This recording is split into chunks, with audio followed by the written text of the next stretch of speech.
белая капсула, он избавляет от бессонницы, прерывистого сна, гармонично насыщает продуктами.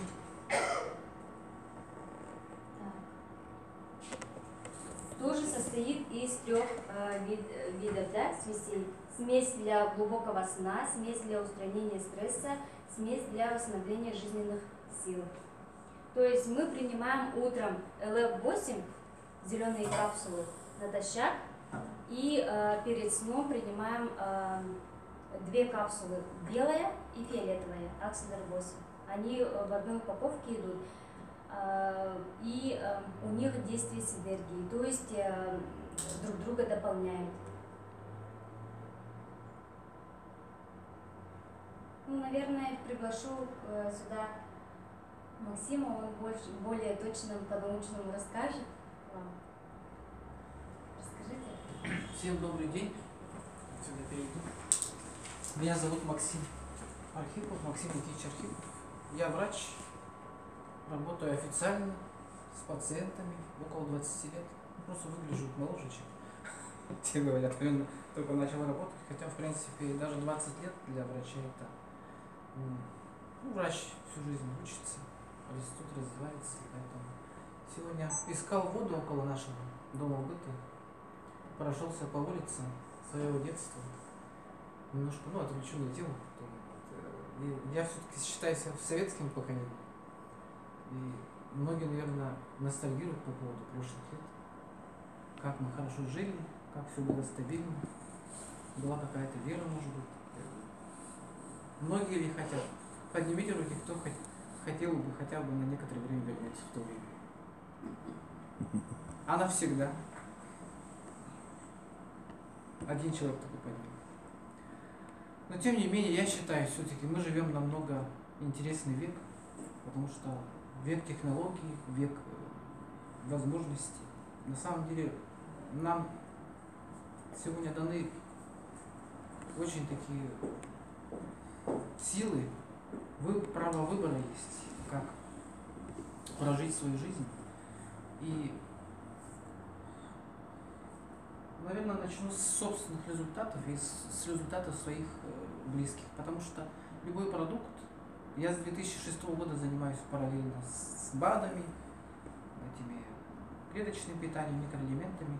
Многие компании прошли через мои руки, но ни одной компании я так серьезно не занимался, как компания BioEpic, потому что те результаты, которые были до этого, они не дотягивают по тем результатам, которые мы сегодня уже начали получать.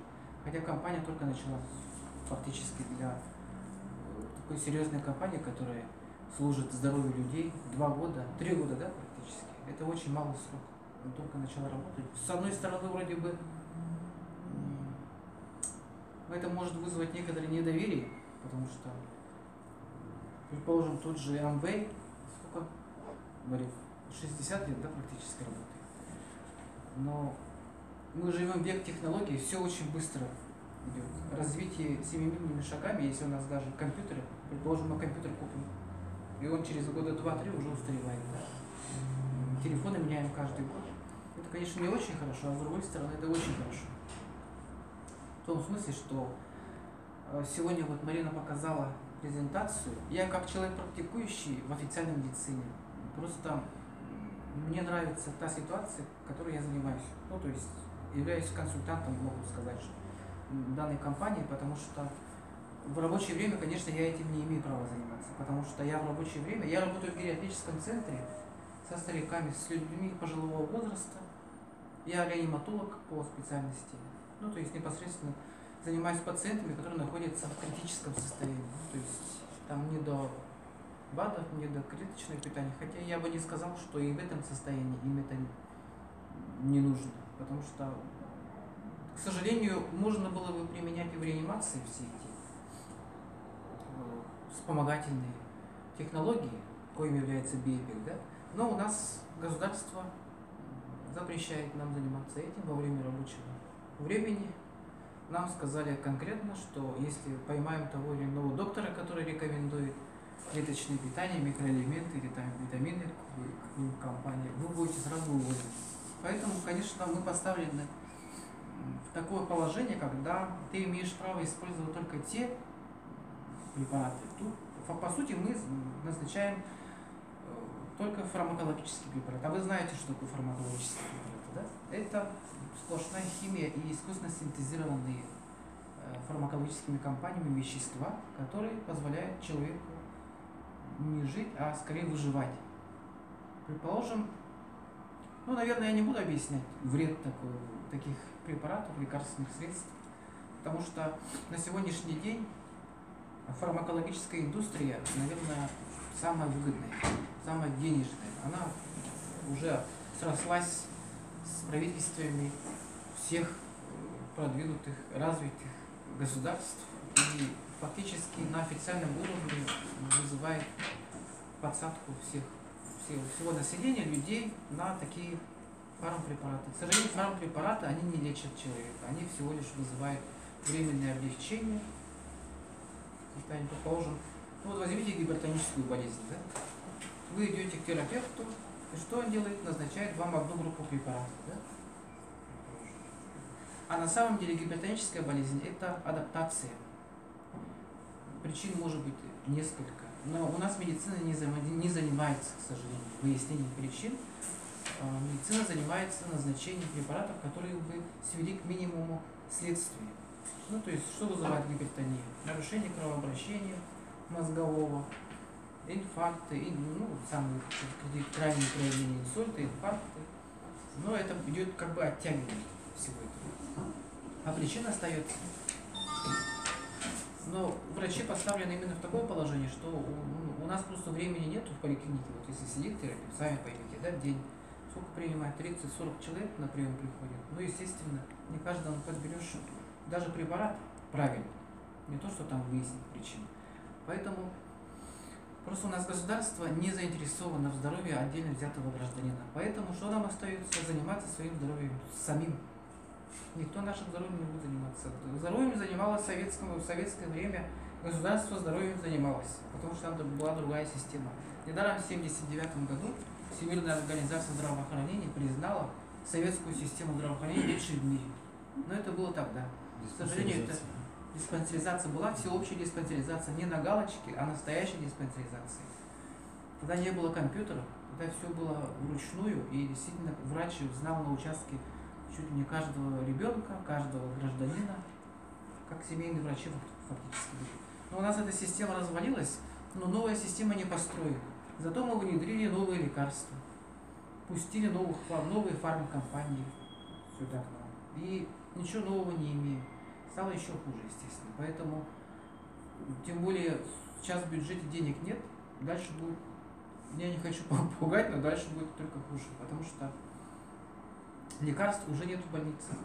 Сейчас мы будем вспоминать то, что было года 2-3 назад, или в этом году уже буквально. Как хорошо жили, всем хватало лекарств. Сейчас, наверное, мы вернемся в 90-е, все к этому катится. Потому что денег нет. Поэтому, дорогие граждане, будущие партнеры, друзья, начинаем заниматься своим здоровьем. Мало того, что если бы даже у нас была бы развитое здравоохранение государственное, наше здоровье зависело бы только на 10-11%. Это в лучшем случае. А так, 90% зависит только от нас, от нашего восприятия. Чем отличается? Ну вот Марина рассказала, да, наверное, все восприняли. Я так предполагаю, что очередная кампания. Ну и что там? Капсулы какие-то. Ну, микроэлементы там. Наверное, как бы человеку обычному, да, обывателю кажется, что одна из компаний, в принципе, безобидно, как бы люди так думают обычно. Когда ходишь действительно на многие презентации, они похожи. Я вначале тоже так думала. Да, презентации, они похожи друг на друга, и кажется, что, одна из компаний, и что? Даже оболочка не похожа, даже оболочки похожи. Все облачены в капсулы, у всех какие-то растения, грибы, все говорят, что мы уникальные, что неповторимые, что мы единственная компания, да. Да, есть такое, соглашусь. Тем более я со стажем, мне было с чем сравнить, у меня такая же реакция была, в принципе. Но прежде чем отвергнуть новую информацию, да, нужно все равно попробовать. Я так считаю. Потому что это наше здоровье. И здоровье единственное, то, что мы, с чем мы пришли в этот мир и с чем мы уйдем. Никакие деньги нам не, на тот свет мы не заберем. Поэтому я решил попробовать, конечно, на себе. И вообще вот моральное право нормального человека, не только врача получается. Ты не имеешь права вообще рекомендовать кому-то, если ты это не применяешь сам, ты не применяешь, мало того, что ты сам применяешь, не применяют твои близкие, твои друзья, все твое окружение, которым ты дорожишь. Вот это самое главное. Если как бы что-то там, какие-то сомнения минимальные, лучше это не рекомендовать дальше, потому что даже если ты заработаешь на этом, это деньги же тоже, говорят, не пахнут, они еще как пахнут. Есть понятие грязные деньги, положим. Если ты содержишь какой-то алкомаркет или занимаешься наркотиками, я думаю, что такие деньги твоему пока наследству и твоим отпрыскам много счастья не принесут.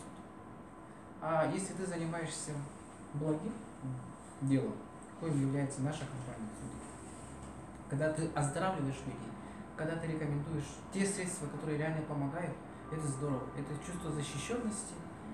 Мало того, что ты за любимое дело получаешь еще и вознаграждение. Это чистые деньги, я считаю. Поэтому никогда нельзя стыдиться того, что ты рекомендуешь, то, что помогает людям. Это, наверное, первый вид клеточного питания. Вообще слово БАДы мне не нравится, потому что это не совсем БАДы. Хотя БАДы весь мир принимает. И мы сильно отстаем. Потому что у нас население даже до сих пор не созрело, все говорят сразу. Яды, это все туфта, а то, что нас пичкают по телевизору, поднимите руки, кто отказался от телевизора полностью, кто не смотрит телевизор. Практически не смотрит. Здорово. Уже прогресс бывает, что раньше не один человек. Есть такое. Это иногда вечером. Да. Ну, вот сейчас Марина на презентации своей опубликовала определение здоровья нашего уважаемого профессора Карла Георгиевича Башарина, наверное, все знаете, который апологет здорового образа жизни. И он там включил определение условием здоровья, здорового состояния является полное исключение отравляющих веществ, да, коим является алкоголь, психотропные. Я с этим согласен, но кроме этого мало. Ведь не только алкоголь и отравляющие вещества, никотин, алкоголь, психотропные, наркотики, это само собой, да? Это, конечно, они наибольший урон приносят в наш организм. Но ведь самый большой урон все-таки производит то, что мы едим, мы кушаем каждый день. У нас ожирение, у нас гипертония, у нас нездоровый вид лица, у нас самая большая зависимость людей, на самом деле, это проблема питания. Вот если у человека выправить диету, на самом деле уйдет уже в первый же месяц половина проблем. Но ведь мы же не можем отказаться сразу, если мы годами питались. Вообще вот весь бизнес, не только в России, но во всем мире построен на навязывании искусственных вот этих, ну, те же гамбургеры, да? Посмотрите, даже в интернете, если мы даже телевизор не смотрим, везде навязываются какие-то искусственные вот эти, ну, та же Кока-Кола, да, это же по сути яд, но ведь реклама везде. Фактически это узаконенное отравление населения. Алкоголь вроде бы запретили, а Кока-Кола, которая содержит просто гигантское количество сахара, а сахар это самый большой наркотик, как и соль. Все же начинается с усилителей вкуса. И мы не можем отказаться. Вот среди моих пациентов, которые, многие, конечно, умирают, и ну, мы все умрем когда-то, это тоже вопрос, когда и как. И большая половина моих пациентов, к сожалению, не могли отказаться от тех или иных продуктов, которые они, ну, даже могли бы убрать и хотя бы немножко продлить свою жизнь. Вот та же онкология, предположим, да, очень сильно зависит от питания, потому что онкология часто связана с грибками, с закислением организма и недостаточным, то есть кислородным голоданием. Это все вот предпосылки, и человек много сладкого кушает. И это предпосылки создает очень хороший фон для того, чтобы эти грибки распространились по всему организму и уже создали идеальную почву для роста онкологических злокачественных клеток. Но человек не может отказаться от сладкого. Он его кушал. Он говорит, ну я же зато не пью, я же не курю. Почему меня так боженька наказывает, что ли? Зато он тоннами поглощает конфеты, пирожные, вот то, что навязывается нам. Ну, это по сути уже получается не только физическая зависимость, психологическая зависимость. То есть человек готов пожертвовать своей жизнью, лишь бы не отказаться от удовольствия, пищевого, вкусовое там, или как хотите. Да? Поэтому это очень большую роль играет на самом деле. Ну, легко сказать, все вот врач рекомендовал, то исключить, жареное исключить, там острое исключить, жирное исключить. А что вообще кушать-то, да? Мы же живем для того, чтобы кушать, как будто у нас большинство уже так же. Мозг-то устроен у человека. Как же от всего отказываться, да, и радоваться жизни? Если нас всего лишает, алкоголь нельзя, то нельзя, отравляющие вещества нельзя, вкусной еды нельзя, а что можно? На самом деле, конечно, много чего можно, на самом деле жизнь не заточена под эти радости, под вкусовые. Мы просто себя зомбируем, и нас конечно, зомбируют очень сильно. Это поэтому вот эта пищевая индустрия, она тоже очень сильно построена под то, чтобы мы потребляли именно то, что они хотят, чтобы мы потребляли, чтобы мы шли в магазины, покупали эти продукты. И вот продукция Be Epic, что она вот мне показала, да, вот, когда говорят, что надо перейти на правильное питание, когда нужно, говорят, отказаться от алкоголя, от искусственных вот этих стимуляторов, да, вот капсулы вот эти, да, они создают очень хороший фон для того, чтобы человек перешел на, действительно перестаешь хотеть, предположим, тех или иных продуктов, меньше пить алкоголя, а может даже вообще отказаться, да. Многие бросили курить, я точно знаю. Ну, то есть, если это вот всю жизнь человек вроде бы боролся, да, а мы ведь знаем, что бороться смысла нету или запрещать, да, потому что человек все равно найдет то, что он, если всю жизнь отравлял себя, да, он все равно найдет, хоть откуда, хоть втридорого, но найдет этот яд, который он потреблял всю жизнь, и, естественно, он будет дальше отравляться, да, поэтому вот это движение ЗОЖ, конечно, они, наверное, правильно делают, да, но запретом сделаешь только хуже.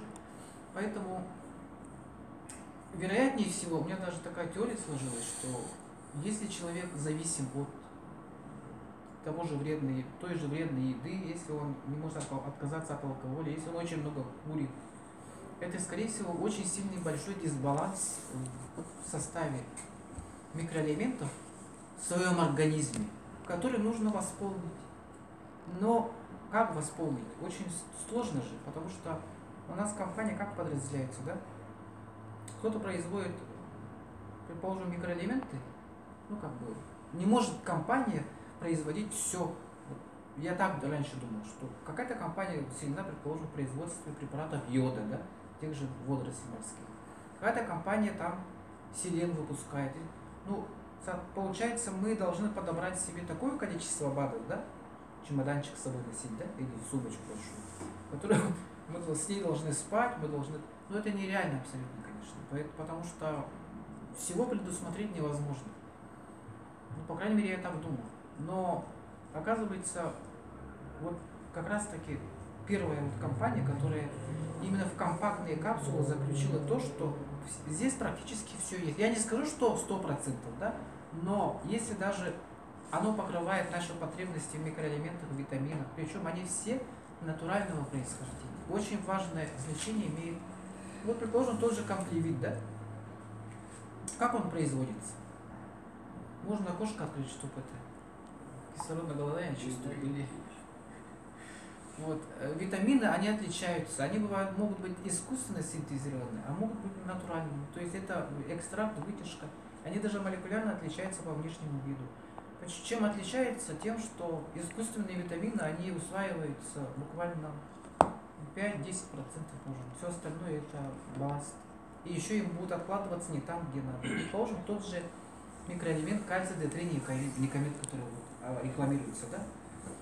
Это искусственно синтезированный кальций, к сожалению. Это не органический кальций. И если вы там же мел все кальций, он будет кальцинировать ваши капилляры, сосуды. И уже доказано, что кальций-детриникамид в больших дозах при продолжительном потреблении повышает ломкость капилляров, сосудов. Они превращаются в известковые трубочки, и, естественно, это заканчивается катастрофой намного быстрее. Они ломаются, и человек получает инсульт, инфаркт, ну, любые катастрофы, связанные с повреждением сосудов. Ну, естественно, вот, известковые, ясно, да, что называется. Поэтому очень важно, чтобы это было природного происхождения. И оно усваивается, естественно, больше 50-60, может быть, даже 80%. Это огромно. Поэтому, естественно, такого витамина или такого микроэлемента естественно происхождения, природу, его нужно в количестве намного меньше, а не те гигантские дозы, которые выпускаются искусственные витамины. Да? Там у нас дозы очень большие. Хотя в России мы работаем по старым ГОСТам, по советским. К сожалению, советские ГОСТы не допускали производства даже витаминов в больших дозах, поэтому, соответственно, получается то, что мы там пьем, и российские производители тоже комплимент, но это вообще смех. Можно вообще не пить.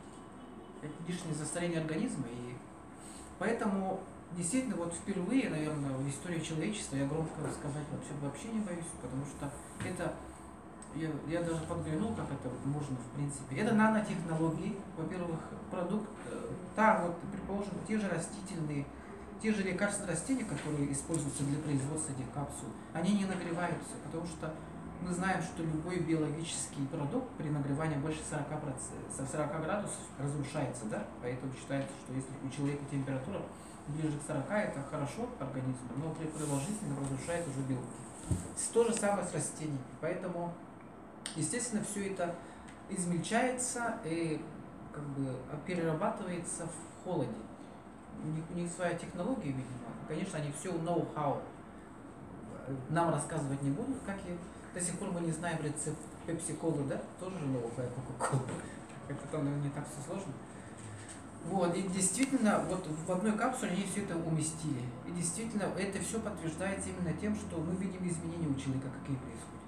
То есть, в принципе, мы уже не можем не носить вот эти все баулы с этими с десятками баночек, БАДов. Очень удобно. Утром и вечером. Получается, утром мы одну капсулу принимаем, вечером мы принимаем вот эти 2 капсулы. Марина сказала 3 капсулы, конечно, но я предпочитаю говорить, что 2 комплекса. Есть комплекс утренний, который нас заряжает на весь день. Есть комплекс вечерний, который будет чистить наш организм, мы ночью худеем, и ночью разгружается наш мозг, потому что впервые вот в одном комплексе еще присутствуют живые бактерии. Ну, не живые бактерии, а споры с бактерий. Мало, ведь у нас микрофлора толстого кишечника, это немаловажно. Ни одна компания вам не предложит в одном наборе еще и споры бактерий, которые проходят 100% через кислую среду желудка, и эти споры прорастают именно в толстом кишечнике. Причем они все прорастают. И они способствуют росту нашей собственной микрофлоры нормально. Мы же все же антибиотики применяли в свое время бесконтрольно. Скажите, кто не принимал антибиотики без назначения врача? Ни разу не принимали в жизни? Ой, ну это редкость. Ну я сомневаюсь, конечно, что ни разу. Бесконтрольное применение все равно было, хотя бы раз в жизни. Это страшно, потому что в той же Норвегии назначение антибиотиков это карается законом, без рецепта. У них мониторинг за назначением антибиотиков, за врачами следят строже, чем за назначением наркотиков. Это о чем-то говорит, да? То есть они сохранили свою как бы девственную, сейчас у них нация более здоровая получается, чем мы. А у нас в любую аптеку может ребенок зайти и купить антибиотик, начать применять. Естественно, вся эта микрофлора убивается. Я уж не говорю то, что творится в больницах у нас. Я уж не говорю то, что творится у меня в Индии. Потому что выбора нет. Там уже получается, что мы начинаем убивать все подряд, лишь бы человек остался в живых. А какой жизнью он дальше будет жить? Это уже вопрос большой. Потому что нормальная микрофлора толстого кишечника это залог иммунитета хорошего. Поэтому это очень важно. И мало того, что сейчас вот это вы скажете, ну есть же Linux, там, или наши отечественные, ацидофилус, там, лактобактерин, бифидобактерин. К сожалению, это все штаммы, которые не могут перейти через барьер нашего кислой среды желудка, и больше 90% погибает по дороге в кишечник. Сколько там в кишечнике, в кишечник попадает, сколько крох, и они еще должны же прорасти там, и по массе как бы задавить плохую микрофлору. Это тоже балластные, смысла нету их. Поэтому и плюс в этой же капсуле содержится, это вот по-научному бактерии полезны называются пребиотики, пробиотики, а то, что им помогает расти и жить в кишечнике, называется пребиотики. То есть это пища для тех же бактерий, чтобы они проросли, чтобы они увеличились в своей массе, чтобы они быстро восстановились именно. Ну как бы мы как бы забрасываем в кишечник как бы ребенка с питанием, да, ну то есть как бы, бактерию, обеспеченную своими микроэлементами, питанием, то, что способствует. Ну и плюс еще это единственное, наверное, клеточное питание, которое вот в белой капсуле содержится. Белая капсула — это антистресс. Ну, я про фиолетовые же бактерии были, да? Да, это был детокс. Ага. Детокс — это не сколько очищение даже, да? Очищение — это понятно, но очищением занимаются многие продукции. Это очень модно сейчас стало. Худеем во сне. Но это бред полный, потому что худеть во сне это только можно за счет обезвоживания или назначения легких мочегонных, чем пользуются многие компании, включая Эвола. Если не очень этичная лекция получается, как опускаю немножко производителей, но они морального права просто не имеют обманывать людей. А они обманывают, они включают вот, даже минимальные дозы мочегонных, конечно, не вызовут снижение веса. А человек думает, что он утром проснулся, все, там куча мочи, и вроде бы лицо подтянулось, и там вроде бы как-то. Но это всего лишь вода уходит, а вместе с водой уходят микроэлементы, полезные вещества. Жир как был, так и остался. Конечно, а потом начинаются вот эти проблемы уже. Одно другое тянет. И вот в белой капсуле содержится так называемый, как объяснить? В общем, у каждого человека есть третий глаз, да, слышали, шишковидная железа. Она расположена вот в проекте как раз вот. Индусы же рисуют.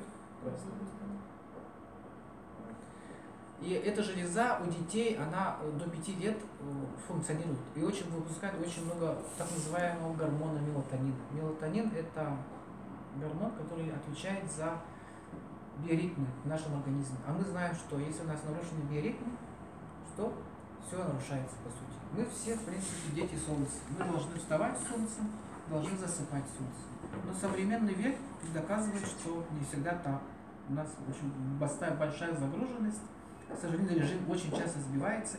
И, естественно, если у нас вот эти переключения уже начинают нарушаться, сбивается буквально все в организме, потому что уже вся гормональная система идет на сбой.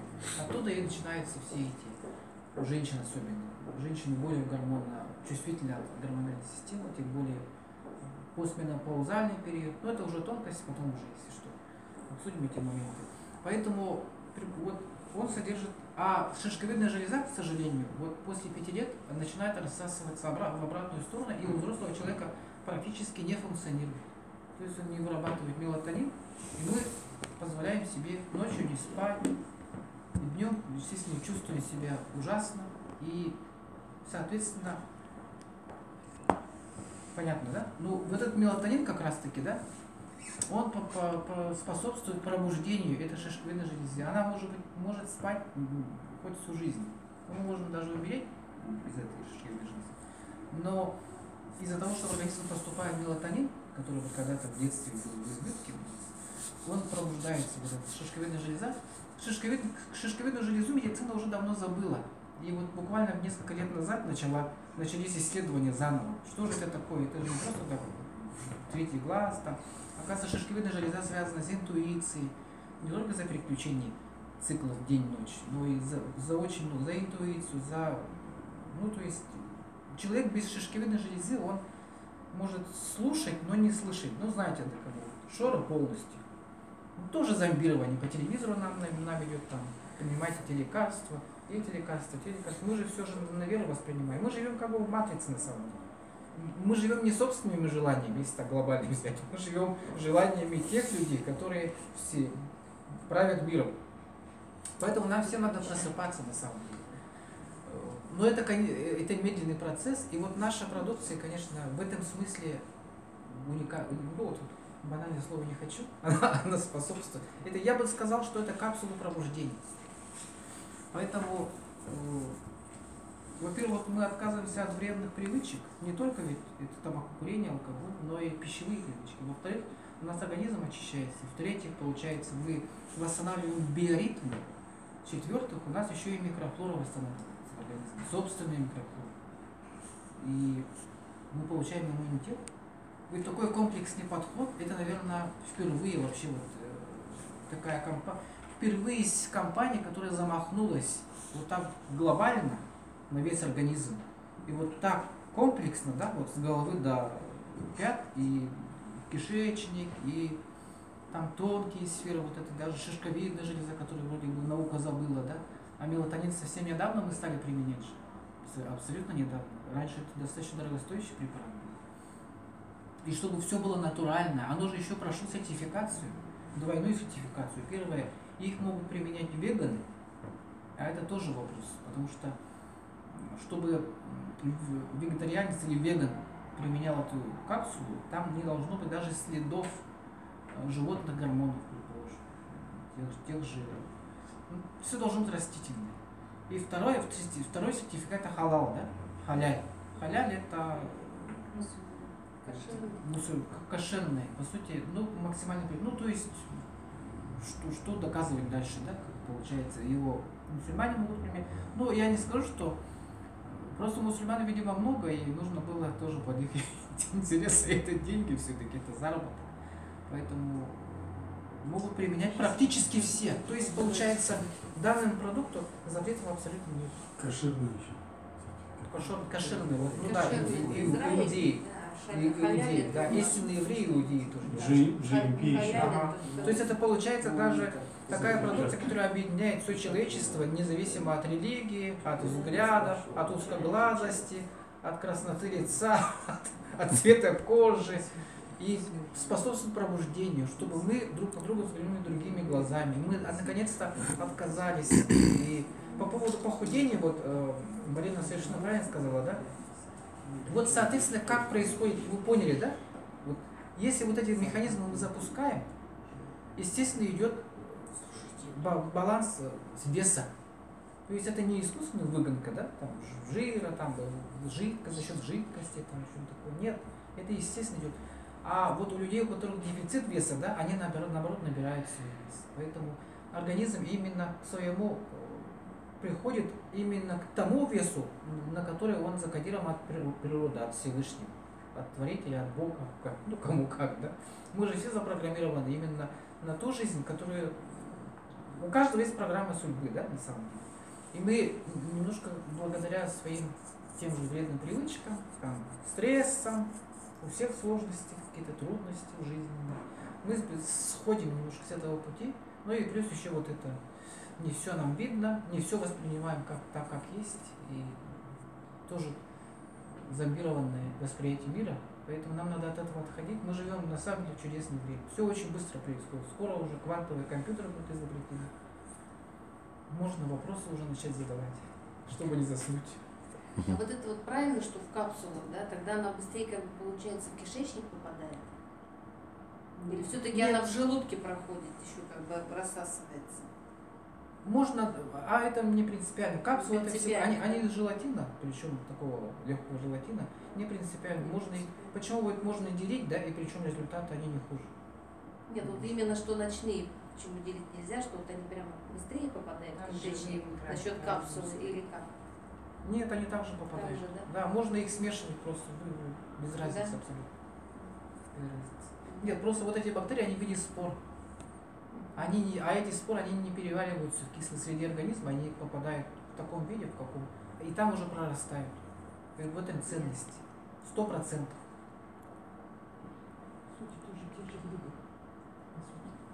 Да. Но это из рода этих бацилл, там скоро образуют, там сложно, там отдельные лекции можно сделать. И при этом любой человек принимает лекарства хронические.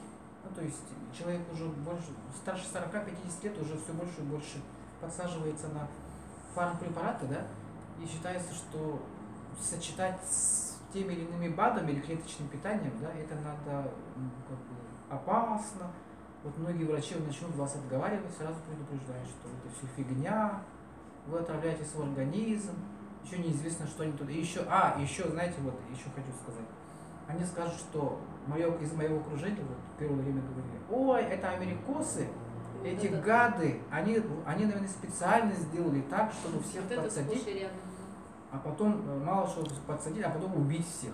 А потом у них какие-то волны пошли, и все вот проснется, вся эта гадость в организме, и вы все сдохнете. Ну это вообще детство полное, потому что мы вот от Америки, да, мы даже фармпрепараты элементарные, аналоги, ножпы, или витамин С, или там какие-то антибиотики простые, да, мы вроде бы производим, у нас импортозамещение, вот говорят же, импортозамещение, да, я просто на практике могу сказать, что тот же антибиотик, предположим, элементарный, произведенный в России, по силе действия где-то 1/10. То есть даже не антибиотик, предположим, возьмем самый популярный препарат, есть препарат, который снижает давление, ЭНАП, наверное, слышали все.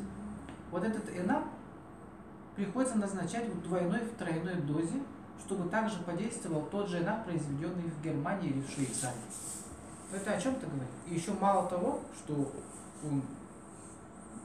доза не соответствует. Есть понятие дозы и клиническое действие. Да? То есть, вот эту дозу ты назначил, и ты уже ожидаешь, что оно вот так будет действовать. А оно же не действует. Поэтому приходится повышать дозу, а не у всех пациентов же есть деньги, естественно, они хотят все дешевле. Да? Еще он вызывает аллергию, потому что у него очистки не хватает. Он недоочищен, он грязный. То есть мы по технологиям производства вообще БАДов, клеточное питание, вообще любых фармпрепаратов отстаем лет, наверное, ну если смело сказать, лет на 30 точно. И это очень печально. До рынка. Где? А это деньги. Контроль, а то учат нас это не покупать, это. Фармкомпании, конечно, это такой это сговор, это ничем не да, перешибешь, как да. говорится. А здоровое население, оно невыгодно.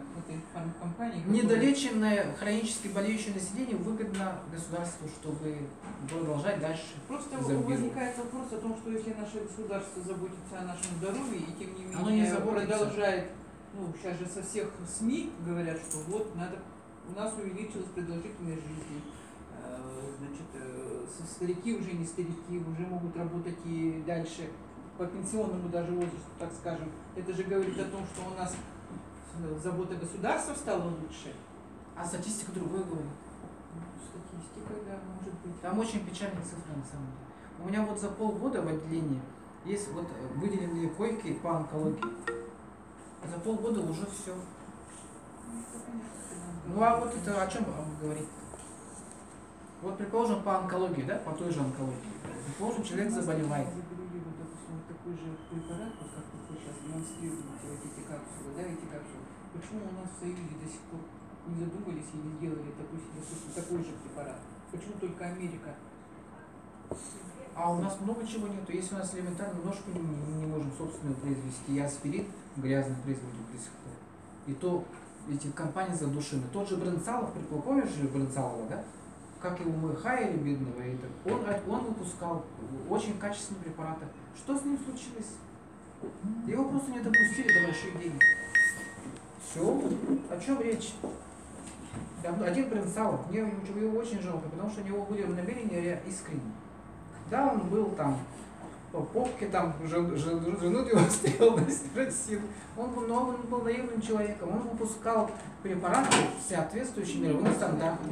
Причем сразу, в очень короткий период. Но его же тоже не задавили. Поэтому, что его не допустили до больших денег. А в большинстве достаем о том, что некачественные препараты же выпускал, фальшивые. Ой, некачественные. А фальшивые? А вы знаете, из-за этого его, наверное, не стало. А вы знаете, что это, а вы думаете, это он специально сделал? А вы не думаете, что его подставили? Ну, это мое мнение. Я думаю, что он специально делает. Деньги все делают деньги. Ну, это ваше мнение, я ничего не говорю. Но я работал с его препаратами, я успел поработать, я прекрасно знаю, что с сегодняшними препаратами это неуязвимо. Его подставили. Там очень темная история на самом деле. Поэтому у нас просто не допускаются вот такие люди. до того, чтобы... А вот население все принимает за чистую монету, вот по телевизору все нам идет, вот эта информация. Ничем не подтвержденная абсолютно. На самом деле, если вот так взглянуть, да просто не хочется негативить. Да, понятно. Поэтому имеется в виду, что нам нужно в собственные руки взять свое здоровье. Никого не слушать, там все там будут говорить, там. Но чувство защищенности будет полное только тогда, когда у нас будет хорошее здоровье, нормальное здоровье. Мы сможем помочь своим детям, мы продлим свою жизнь. На данный момент эти технологии самые продвинутые. Ну вот результат по приему ваших капсул, допустим, по онкологии есть результаты? Вот у нас в Союзе есть? А есть вот по онкологии, у меня ответный вопрос. Нет, по химиотерапии, нет, по ну вы лучевой... просто вопрос задаете, а я говорю, у вас вот конкретно по вашей фирме результаты вот есть какие-то именно по онкологии? А как могут быть результаты по онкологии, если Ну онкология вы же должна говорите, лечить это онкологию? лечит, ну не Я лечит, не говорил, а лечит. на уровне клеточных, значит, там взаимодействий, А вы не отличаете, что выздоравливания такое клеточное организма. питание и Я лекарства, поэтому да? спросила, есть результат какой-то? Они не лечат. Это клеточное питание. Ну, это же на- это Вы профилактика. сами говорите на Клетку уровне клетки, питает. на уровне клетки. Да. Нет, а как вы хотите 4-ю стадию вылечить? Нет, я про четвертую не Микроэлементы. говорю, я сказала про четвертую. А какую Я вообще стадию? говорю про онкологию. А что к Ну, онкологии? Вот первая, у нас, вторая степень у может нас быть. 80%, вы знаете уровень диагностики онкологии в России? Первая, Я вторая просто стадия, не понимаю, знаете, сколько почему процентов? нет, это зачем? Я не знаю. 5% выявляется только первая, вторая стадия. 5%. Где их найти эти 5%? 90 с лишним процентов у нас третья, четвертая стадия. Потом их посылают на химиотерапию, где летальность больше 90%. И добивают лучевой. Все. Как, где их найти и на чем их пробовать? Я просто изнутри знаю эту кухню и имею право говорить. Онкология. У нас Ну, в 3 я раза, глубоко сказала, у нас в 3 раза, да, вот Нужно в России ли заболеваемость онкологией в 3 раза меньше, чем в Америке. Меньше. Но смертность больше в 3 раза, потому что в Америке вот как раз 80-90% выявляется именно первой, второй стадии. Третья, четвертая у них редкость. И они вот как только обнаружат, все вот так превентивно. А у нас бедные, даже если 4-я стадия обнаружится, он будет стоять в очереди в онкодиспансере месяц и просто не доживет, пока попадет на прием к онкологу. Вот у нас такая система, к сожалению. Я не знаю, как вы на ваш вопрос ответите. Поэтому, чтобы в этот процент не попасть, это более реально боль населения. Потому что люди умирают как ужас, еще онкология молодеет. Это кошмар полный. И никто этим не занимается, к сожалению. То, что даже с валом тех людей, которые уже заболели, не может справиться государство, да? Как он может справиться с тем, чтобы проводить какую-то профилактику? Это миф. Вот в такой системе мы живем, к сожалению. Поэтому не врачи одни виноваты. Просто они вот сама вот систему вот так вот построили. Поэтому у нас, наверное, проект вызревает небольшой, да? Я хочу предложить со следующего месяца, если получится, да, те люди, которые будут к нам приходить и начинать потреблять нашу продукцию, мы будем проводить собственную внутреннюю диспансеризацию с помощью наших технологий. Именно сами будем вести и наблюдать. И у нас будет своя статистика. Ну, это другое дело. Изменения Если в организме. Да, Я как врач, да, потому что вас как зовут? Людмила Анатольевна. Людмила Анатольевна. О, Людмила Анатольевна все очень серьезные. Людмила Анатольевна, приятно познакомиться. Вот понимаете, я всегда относился со скепсисом, когда компания 100% говорит, ну вот человек пришел, купил и пропал на месяц, да, потом через месяц приходит и его спрашивают, ну то есть никаких методов оценок нету, да, вроде бы. Ну хотя бы даже фотографии, да, до и после же надо же делать. Ну как тебе лучше стало? Ну он же не скажет, что даже если хуже стало, он уже не скажет, что да, вроде бы ничего так. Ну а если чуть лучше, скажешь, да, хорошо. Ну то есть это не методы оценки, поэтому мы будем внедрять именно те методы оценки, которые вот я потом на следующей презентации через неделю, наверное, принесу сюда нашу технологию и присутствующим всем сделаем бесплатную диагностику. Это советское наследие. Советское наследие, которое позволяет оценить наш организм. Это вот как раз во времена всеобщей диспансеризации внедрили, чтобы не тратить время, чтобы человек не проходил все подряд, да, вот этих 7, 8, 10 этих специалистов, а именно вот человек и часы, было понятие же тогда, да, чтобы минимальное время прошел максимальное количество обследований и достаточно достоверно. Поэтому это называется электросканирование организма. И там в виде вот, ну как устроится цветовой фантом человека, да, аналог, и там видно, какие органы мишени слабые, какие нормальные. Поэтому это все будет. Поэтому мы собираемся достаточно серьезно. Можно я приду? Людмила Анатольевна, вы обратитесь к своему менеджеру, она вас подключит и в другие соцсети. Там есть люди, которые выкладывают свои результаты. Я знаю, что в Ютубе есть результаты по онкологии. Именно не прямо по болезни, а они вот лечатся после химии, терапии, да? И когда вот начинают принимать наши капсулы, они быстро восстанавливаются. Есть такие результаты? Вот я вот просто почему, Людмила Анатольевна, я сразу достаточно агрессивно ответил, в том смысле, что я все-таки предпочитаю делиться своими пациентами из своего опыта, да? Но я вот читал те отзывы, которые, вот есть химиотерапия, да, предположим, даже если человек проходит химиотерапию, есть понятие протокол химиотерапии. И, естественно, химиотерапия очень сильно убивает иммунитет на корню. И между этими протоколами достаточно короткое время, за которое пациент должен восстановить свой иммунитет, чтобы начать следующий протокол. Но с каждым разом все хуже и хуже. И человек обычно не доживает до завершения полного цикла вот из этих маленьких протоколов, да? Но вот эти капсулы, они позволяют действительно за короткое время, буквально, ну не во время самой химиотерапии, да, а именно между, вот, быстро восстанавливать буквально вот за какой-то в 2, в 3, даже я читал вот данные, в 4 раза быстрее восстанавливаются. Люди себя хорошо чувствуют. И потом даже сама химия